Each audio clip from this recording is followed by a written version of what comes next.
The locker room felt heavy. No music, no chatter, just the sound of frustration that can't be disguised. Mike McDaniel walked up to the lectern and held on to both sides, as if steadying himself against something bigger than just a bad game. The Dolphins had fallen again, this time at Huntington Bank Stadium, and the start to this season had turned into their worst since 2021. The questions came fast, but the look on his face said more than his words ever could. When he was asked about his job security, he didn't dodge it, didn't pretend. He said worrying about that would be disrespectful to everyone else in the building, that his focus had to stay on the work, not on survival. For as long as I coach for the Miami Dolphins in this organization, they'll get everything from me, he said, the tone almost offensive, like someone convincing himself as much as everyone else. I refuse to spend my time thinking about my job security. But his voice wasn't calm. It was tired, the kind of tired that comes from knowing something's off, from realizing you're trying to hold together something that's already starting to splinter. He talked about the frustration that spilled over during the game. He could see it, he said. The body language, the timing, the execution. The team unraveled in slow motion. 11 penalties for 103 yards, for turnovers. 3 of them interceptions from Tua Tagovailoa, and 1 fumble from D. Eskridge. McDaniel didn't sugarcoat it. I think we did everything to lose the game, he said flatly. It wasn't self-pity. It was pure exasperation. The moment he said it, you could feel it land. The truth hit heavier than any stat line. The team looked out of sync, unprepared, emotionally drained. McDaniel said that no one, not a single player or coach, had their hands clean. That everything needed to be evaluated. Everything. When a head coach says that publicly, it's not a statement, it's a warning. Something's about to change. And then came the line that set the tone for the week ahead. If you are negatively affecting the football team routinely, I don't have a choice but to assess a different player. There it was. Accountability. Threat or promise, depending on which side of that sentence you're on. He said he'd coach better too. But that's the thing about leadership. When the results keep spiraling, words start to lose their weight unless something tangible follows. He even said the team might change its style of play. That's not a small thing to say out loud. We will watch the tape and change our style of play if we have to. Everything's on the table. That's a line from someone who knows the current formula isn't working. And when everything's on the table, that means nothing is safe. Not the scheme, not the starters, not even the so-called identity of this team. And then there's Tua. His numbers look brutal.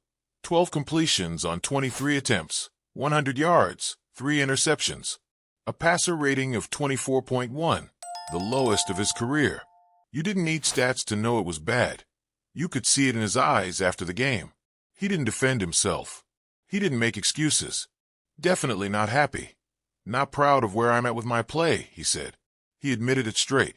He talked about how he used to be better, how he's trying to find his rhythm again, how he's juggling too much. You could hear a kind of self-awareness there that's both mature and a little sad. This isn't years past, he said. This is this year. That's the problem.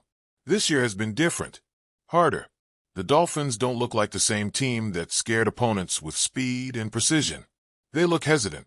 They look like they're thinking too much and believing too little. Before this season, 154 teams in the Super Bowl era started 1-6. Only one of them, the Bengals in 1970, made the playoffs. History isn't just a number, it's a wall. And the Dolphins are staring straight at it. Still, inside that same locker room, linebacker Bradley Chubb's voice cut through the tension. It's going to be hard, he said. But you have to welcome hard into your life in order to be where you want to be. That line mattered. It wasn't polished. It was raw. He said the team has to look in the mirror. That change is to come fast, and that it will. It didn't sound like a speech.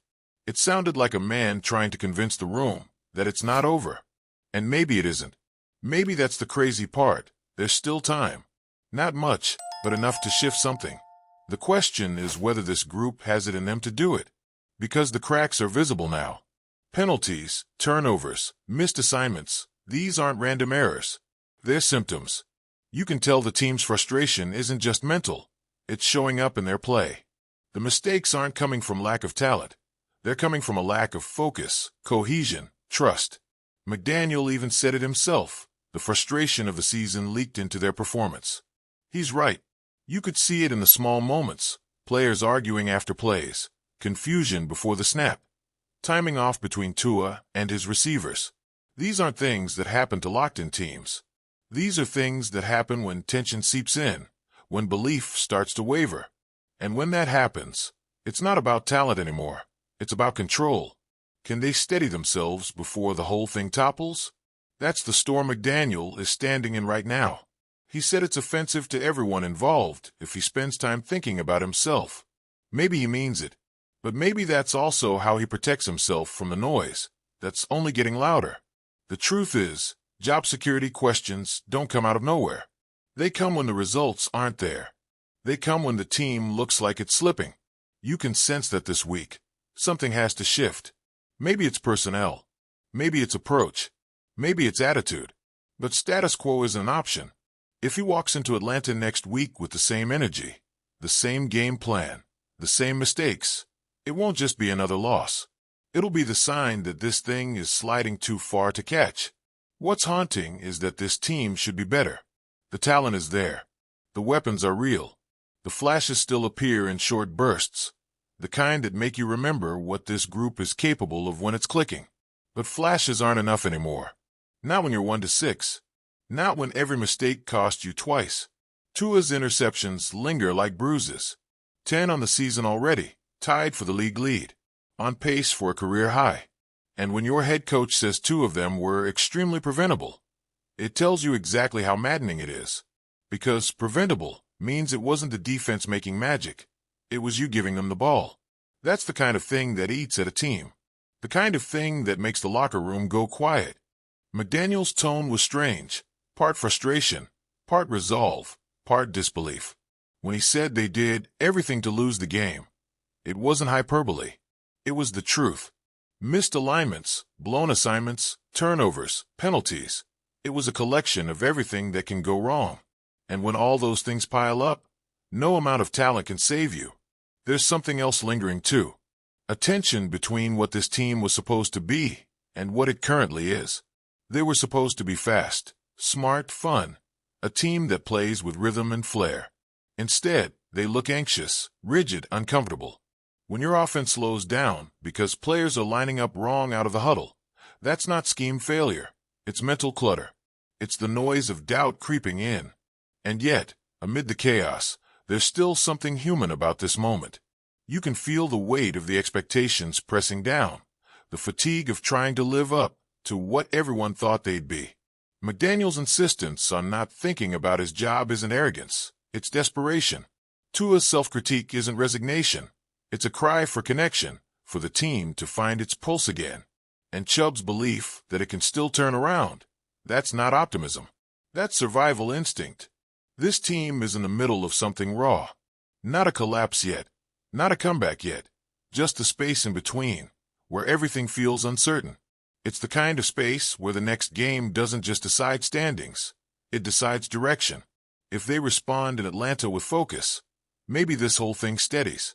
But if it's another unraveling, another Sunday of frustration and self-inflicted wounds, then the noise will become deafening. The Dolphins are standing on a thin line between revival and unraveling. The coach knows it. The players feel it. And maybe that's the hardest part, knowing what needs to change, but not yet being able to make it happen. Every penalty, every turnover, every missed assignment is another weight on their back. The question isn't whether they care, they do. The question is whether caring enough can save them now. Because caring doesn't stop interceptions. Passion doesn't erase penalties. Focus does. Discipline does. Belief does. And right now, belief feels fragile. That's what makes this moment so tense, so charged. You can sense the breaking point. The possibility that this season could either be remembered as the moment everything fell apart, or the moment they finally started to fight back. Which one it'll be? That's the part no one can answer yet.